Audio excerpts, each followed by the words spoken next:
Hello everyone, we got some big news for this update. Super Nintendo World at Universal Studios Hollywood is coming along quickly. The third level of the Mario Kart show building has popped up out of nowhere. This changes things significantly because I don't recall seeing anything that pointed out a third floor.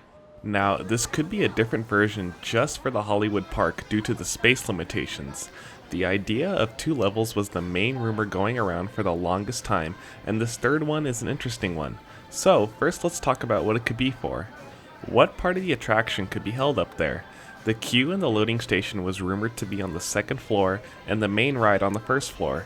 The land itself is multiple levels with an elevator, stairs, and escalators to get you around the land.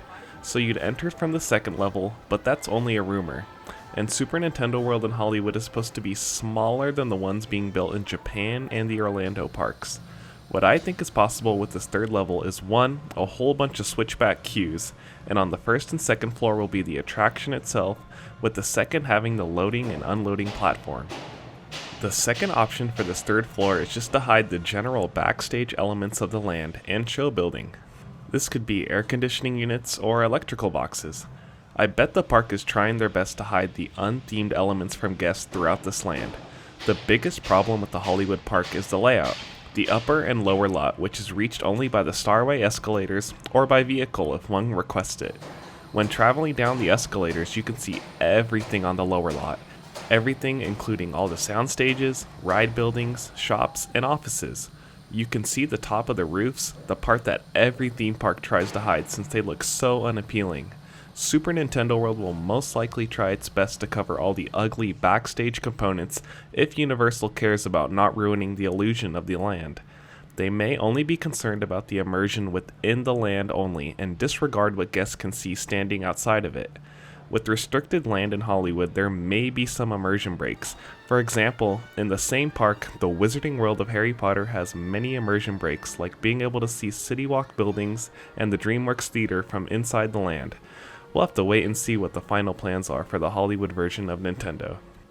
Nintendo also has the possibility of expanding beyond the current rectangular footprint we've been looking at for the past couple of months. It's very possible that the land could expand into the current lower lot locations. Some buildings that might go are the Studio Cafe and Panda Express. That would greatly increase the footprint of the land. Or they might retheme those buildings, place the entrances on the opposite side, and use them as Nintendo-themed restaurants and shops. And on a side note, the park has begun installation of Christmas lights throughout buildings on the lower and upper lot. It's really funny how theme parks start setting up for events so far in advance. Halloween Horror Nights isn't even over yet. Now, back to the possible land for Nintendo. The side of the buildings that has the restrooms will most likely stay the same due to the recent renovation they received thanks to Jurassic World the ride. There's so many possibilities for this land that we just don't know, and it makes it even harder due to the lack of an announcement from the park that this construction exists. This is a huge property for Universal to have in its park, and it's arguably an even bigger fan base than Harry Potter, so this land needs to go all out. This could just be phase 1 of the land, with future installments to come down the road like more rides, shops, and restaurants. Moving on to another project happening in the park, the Secret Life of Pets ride. Things are coming along fast for this one, and there are even rumors of an opening date earlier than expected, like the first few months of 2020. You can see past the green scrim that the exterior decorating is well underway. You can make out brickwork along the sides and windows have appeared. This is really starting to look like a building from New York City in which the movie actually takes place. I'm not sure how well this building will look compared to the one across from it.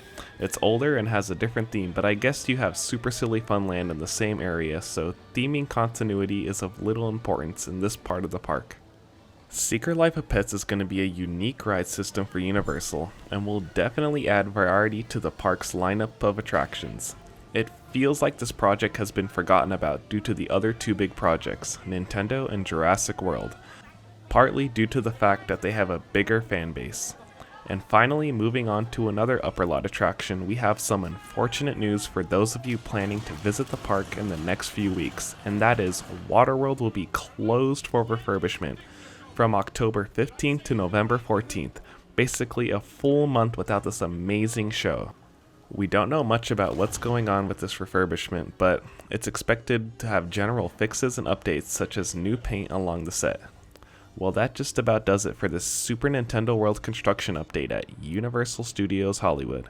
We have a ways to go before the land opens, and what's crazier is Universal hasn't even formally announced Nintendo for the Hollywood park. Thank you so much for watching, and please subscribe to the channel for more updates on Universal Studios Hollywood and other Southern California theme parks.